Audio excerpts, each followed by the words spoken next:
प्राचीन काल में जब नदियां ज्ञान बहाती थी और पहाड़ रहस्यों को संजोते थे, मध्य भारत में एक विस्तृत समतल मैदान था जहां सुवर्णपुर राज्य फल फूल रहा था। इस राज्य की सीमाएं पूर्व में नीलगिरी पर्वतों से, पश्चिम में सिंधु नदी की सहायक धाराओं से, उत्तर में घने वनों से और दक्षिण में उर्वरक घाटी से मिलती थीं। राजा विक्रमादित्य, जिन्हें सब राजा विक्रम कहते थे, न केवल एक महान योद्धा थे बल्कि ज्योतिष, कला और विज्ञान के भी पारखी थे। उनके दरबार में 9 रत्न थे जो विभिन्न विद्याओं में निपुण थे। रानी अनुराधा वैदिक ज्ञान से परिपूर्ण, संगीत की महारथी और एक कुशल प्रशासिका थीं। वे प्रजा के दुख दर्द सुनने के लिए प्रत्येक अमावस्या को महल के बाहर एक साधारण चबूतरे पर बैठती थीं। राज्य में ऋतुएं अपने नियमित क्रम में आती जाती थीं। चैत्र में वसंतोत्सव, आषाढ़ में वर्षा नृत्य, कार्तिक में दीपावली और माघ में संगीत समारोह, ये सब राज्य के जीवन का अभिन्न अंग थे।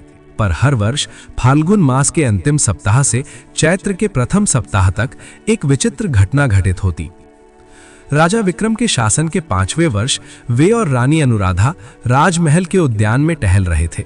अचानक रानी ने अपना कदम रोकते हुए कहा, प्रभु, क्या आपको लगता है आज हवा में वही विचित्रता फिर से आई है? राजा ने गहरी सांस ली। हाँ प्रिय, मुझे भी ऐसा लग रहा है। देखो, पक्षी चहचहाना कम कर चुके हैं, फव्वारे का पानी भी मानो उदास बह रहा है। ये कोई साधारण घटना नहीं थी। पिछले 4 वर्षों से हर वसंत के आगमन पर एक अदृश्य छाया पूरे राज्य पर छा जाती थी। लोग इसे मनोबादल कहते थे। इसके प्रभाव में कलाकार अपनी कला भूल जाते, विद्वानों की स्मरण शक्ति कमजोर पड़ जाती, किसानों में खेत जोतने का उत्साह नहीं रहता, प्रेमी युगल एक दूसरे से निरर्थक बहस करने लगते, बच्चों के खेल में वो उल्लास नहीं रहता। राजा ने अपने 9 रत्नों को बुलाया। ज्योतिषी रत्न वराहमिहिर बोले, महाराज, मेरी गणनाओं के अनुसार ये कोई दैवीय प्रकोप नहीं है। ये तो इस भूमि से जुड़ी किसी प्राचीन घटना की स्मृति है जो ऊर्जा के रूप में प्रकट हो रही है। वैद्य रत्न धन्वंतरी ने कहा, मेरी दृष्टि में ये मनोरोग है जो सामूहिक रूप से फैल रहा है, पर इसका कारण शारीरिक नहीं, आध्यात्मिक प्रतीत होता है। एक दिन जब मनोबादल अपनी चरम सीमा पर था, राजमहल के द्वार पर 108 वर्ष के वृद्ध साधु पहुंचे। उनका नाम था ऋषि मौनव्रत। वे इतने वृद्ध थे कि उनकी दाढ़ी जमीन तक फैली हुई थी, पर आंखों में एक अद्भुत तेज था। राजा ने उनका सम्मानपूर्वक स्वागत किया। ऋषि बोले, हे विक्रम, तुम्हारी ख्याति सुनकर मैं तुम्हारे पास आया हूं। इस भूमि पर जो छाया मंडरा रही है वो 500 वर्ष पुराने एक श्राप का परिणाम है। ऋषि ने कहानी शुरू की। सदियों पहले यहां राजा भरत और रानी मैत्रेय इलाज करते थे। उनका एकमात्र पुत्र राजकुमार आनंद था। एक दिन राजकुमार जंगल में घूमते हुए घायल हिरण के बच्चे को बचाने के लिए गहरे वन में चले गए।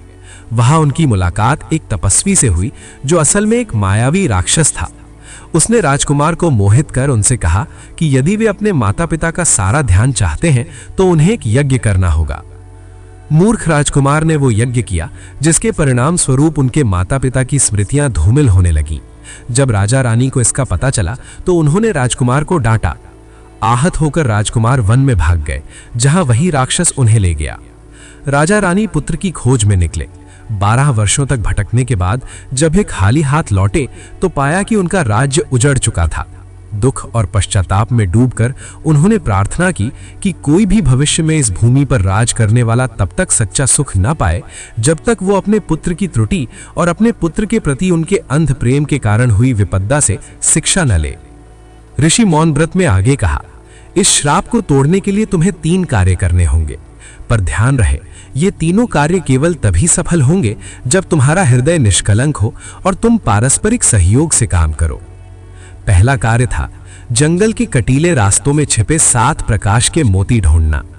ये कोई साधारण मोती नहीं थे, ये वास्तव में 7 गुणों के प्रतीक थे: साहस, धैर्य, निस्वार्थता, करुणा, विवेक, विश्वास और एकता।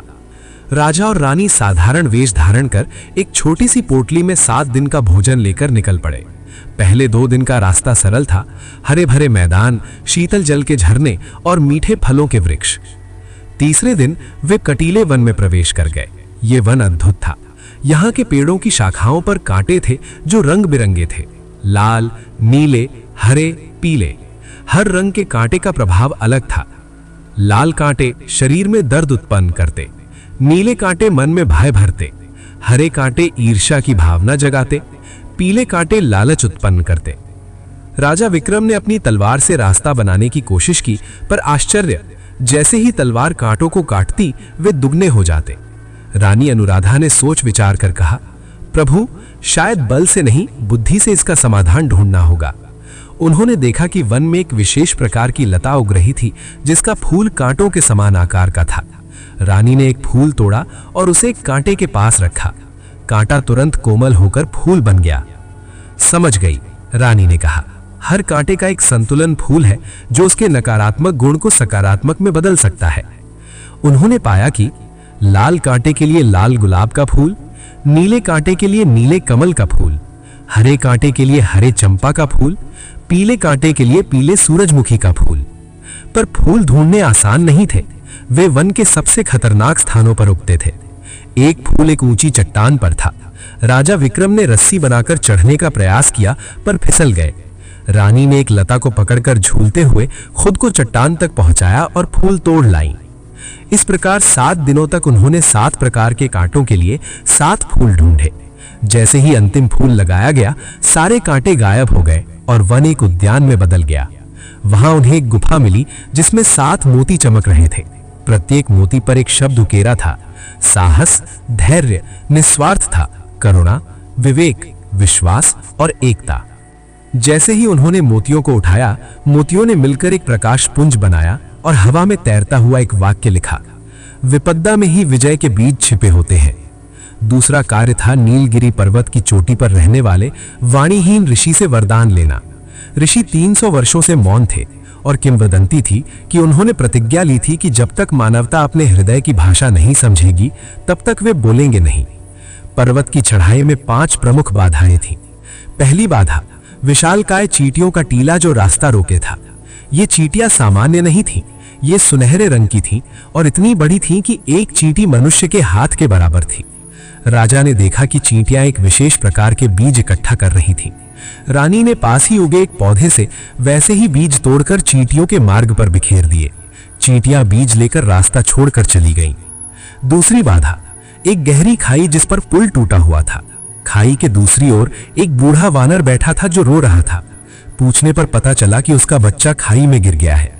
राजा ने अपनी धोती और रानी की चुन्नी को बांधकर एक रस्सी बनाई और खाई में उतरकर वानर के बच्चे को बचाया। बदले में वानरों ने लताओं को बुनकर एक पुल बना दिया। तीसरी बाधा एक भयानक आंधी जो पर्वत पर चल रही थी। हवा इतनी तेज थी कि खड़े रहना मुश्किल था। राजा और रानी ने देखा कि आंधी के केंद्र में एक पक्षी का घोंसला था जिसमें अंडे थे। वे दोनों ने अपने शरीर से घोंसले को ढककर उसकी रक्षा की। आश्चर्यजनक रूप से जैसे ही आंधी थमी, उनके सामने एक सीधा रास्ता प्रकट हुआ।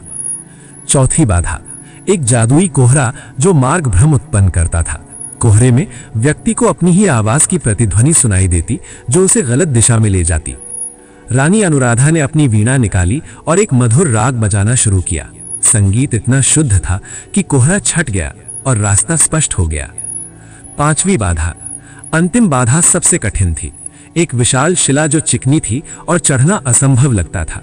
शिला पर संस्कृत में लिखा था, यत्नेन मृद्यते किंचित यत्नेन धार्यते धरा, यानी कुछ प्रयास से प्राप्त होता है, पृथ्वी प्रयास से धारण की जाती है। राजा और रानी ने देखा कि शिला पर छोटे छोटे छिद्र थे। रानी ने अपनी वीणा की तार से एक यंत्र बनाया और उसे छिद्रों में फंसाकर एक सीढ़ी का निर्माण किया। इस प्रकार वे चोटी पर पहुंच गए। चोटी पर ऋषि ध्यान मग्न बैठे थे। उनके चारों ओर एक प्रकाश मंडल था। राजा और रानी ने 3 दिनों तक प्रतीक्षा की, पर ऋषि ने कोई प्रतिक्रिया नहीं दी। अंत में रानी अनुराधा ने वीणा बजाना शुरू किया। उन्होंने राग दीपक बजाया जो प्रकाश का प्रतीक है। संगीत इतना मार्मिक था कि पत्थर भी पिघल सकते थे। ऋषि की आंखों से आंसू बह निकले। 300 वर्षों के मौन के बाद ऋषि बोले, तुमने मेरे हृदय की भाषा समझी है। मैंने प्रतिज्ञा ली थी कि जब तक मानवता हृदय से संवाद नहीं करेगी तब तक मैं वाणी नहीं दूंगा। तुमने मधुर संगीत के माध्यम से वही किया। ऋषि ने उन्हें एक स्वर्णिम पत्र दिया जिस पर लिखा था, जब सब कुछ अंधकार में लगे तब स्मरण करो, प्रकाश अंधकार के गर्भ में ही पलता है। तीसरा और सबसे कठिन कार्य था समुद्र की गहराइयों में सोए स्मृति कुंभ को प्रकट करना। यह कुंभ कोई साधारण पात्र नहीं था, बल्कि समस्त ब्रह्मांड की स्मृतियों का संग्रह था।